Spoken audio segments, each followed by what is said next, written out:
Nous sommes sur le stand du magazine Expression au Rent 2025. Nous sommes avec Laurent Demeure, président de Coldwell Banker Europa Realty. Bonjour Laurent. Bonjour Eric. Merci de nous faire le plaisir de participer à cette petite séquence. Toujours un plaisir. On va parler immobilier de luxe avec vous. On va s'intéresser au baromètre 2024-2025 que vous avez sorti et qui montrait une baisse marquée des volumes de transactions dans l'immobilier de luxe, mais aussi quand même une résilience des prix. Est-ce que vous pouvez revenir sur les principaux enseignements de ce baromètre pour la France et l'Europe notamment? Bien sûr. Je crois que ce qui intéresse tout le monde dans l'absolu, c'est quelle va être la valeur de mon immobilier demain. C'est vrai qu'il y a eu 2023-2024 ont été des années très compliquées. Des années avec une chute brutale, violente des volumes. Je ne veux pas dire un marché arrêté, parce qu'il y a toujours un marché de l'immobilier. En revanche, l'immobilier de luxe a montré une résilience sur les prix. Oui. L'immobilier de luxe, c'est avant tout patrimonial. C'est une conservation long terme. Et c'est une offre finalement très restreinte. La France a un des plus beaux stocks au monde, mais ce stock est finalement très restreint. Et ce stock, il y a une appétence mondiale. C'est Tout ça. le monde rêve de détenir de l'immobilier de luxe en France. Donc finalement, les prix restent toujours résilients, même quand les volumes baissent. Et c'est un des grands paradoxes. Oui, c'est ça. C'est un des grands paradoxes. Mais quand on vous écoute et quand vous nous dites ça, on se dit comment on fait aujourd'hui pour trouver des biens, justement. Alors, pour trouver, je dirais déjà, venez voir Coldwell Banker. Ce serait ma première réponse, évidemment.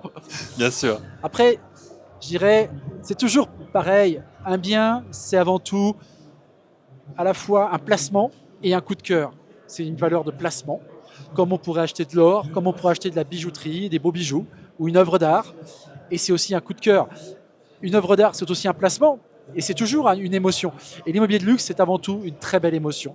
On ressent une émotion, et en même temps, on sait qu'on a constitué du patrimoine sécurisé, que l'on conservera et que l'on pourra transmettre à ses enfants.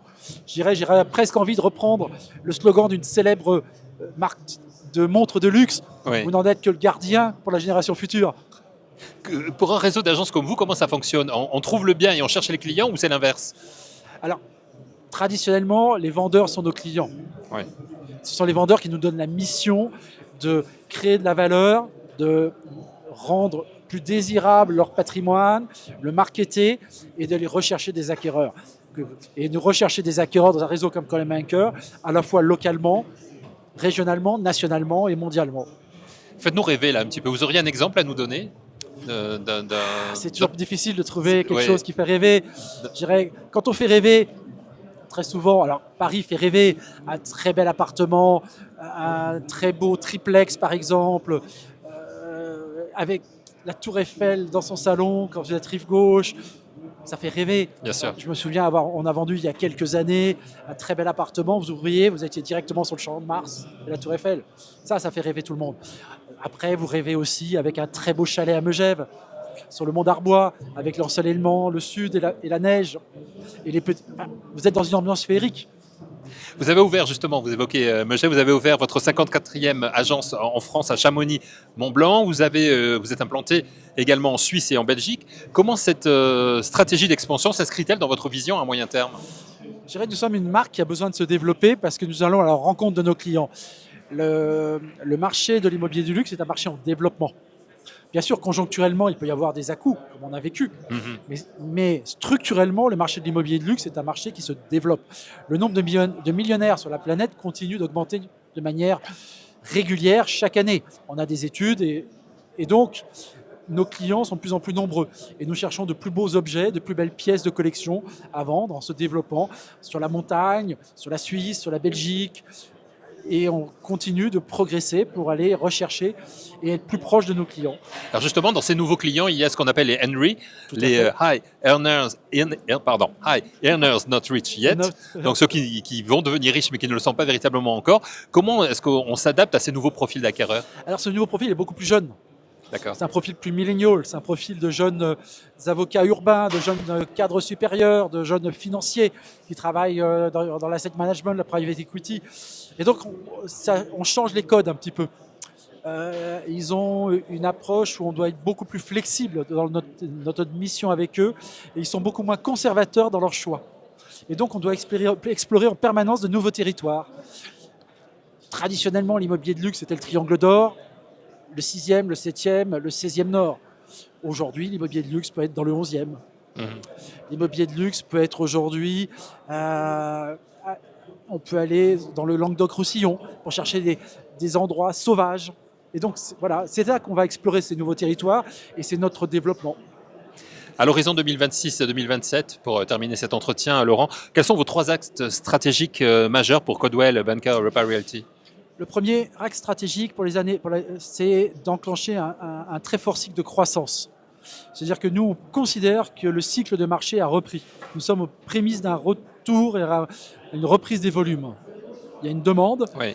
il y a des clients qui sont là, des clients qui observent le marché mais qui sont désireux de s'engager. Et donc nos équipes sont motivées sur la croissance de l'entreprise. Avec de nouvelles ouvertures, il faut qu'on développe de nouveaux marchés. Nous ne sommes pas assez présents sur la montagne. Chamonix, c'est une magnifique destination. Il faut qu'on ait d'autres ouvertures pour faire le liaison avec la Suisse. Nous avons ouvert en Suisse à Montreux, nous voulons être à Genève, nous voulons être à Lausanne, nous voulons aller à Crans-Montana, nous voulons aller à Stade. La Belgique, nous venons d'ouvrir Bruxelles Sud. Nous avons encore quelques implantations sur lesquelles nous avons envie d'aller en Belgique. Et puis, nous voulons aussi densifier sur la côte normande parce que nous sommes très forts sur l'Atlantique, nous sommes très forts sur la côte méditerranéenne. Nous avons ouvert récemment en Corse, dans la Corse du Nord, la Balagne. Nous voulons aussi aller sur la Corse du Sud. Donc, il y a plein de projets. Et ces projets vont s'accompagner d'une très forte présence marketing, d'une très forte communication. Et on a beaucoup travaillé, notamment hier, on avait une grosse réunion sur les onboarding, nos intranets de formation, nos programmes de formation pour encore plus de performance et encore être plus proche et de meilleurs conseillers pour nos clients. Et on a bien compris, donc aujourd'hui, donner envie à toute cette belle clientèle de l'immobilier de luxe d'investir de nouvelles régions aussi. Hein. Voilà. Exactement. En fait, ce qu'on voudrait être, c'est des wealth partners de l'immobilier de luxe pour nos clients. Être capable d'être leur consultant immobilier de luxe dans tous leurs aspects de leur stratégie patrimoniale. Merci beaucoup, Laurent Merci Demeure. beaucoup, Eric. Avec le nom qui est le vôtre, forcément, on s'attend à de très très belles demeures. Elle était facile. Elle était facile, mais enfin, vous nous y aidez hein, quand même. Merci beaucoup. Mais j'ai un nom très difficile à prononcer pour les internationaux. J'imagine. Merci d'avoir participé à cette émission. Merci à vous d'avoir suivi cet épisode. Vous retrouvez tous les épisodes du magazine Expression sur le Rent, bien évidemment, sur le site du magazine. Merci à vous.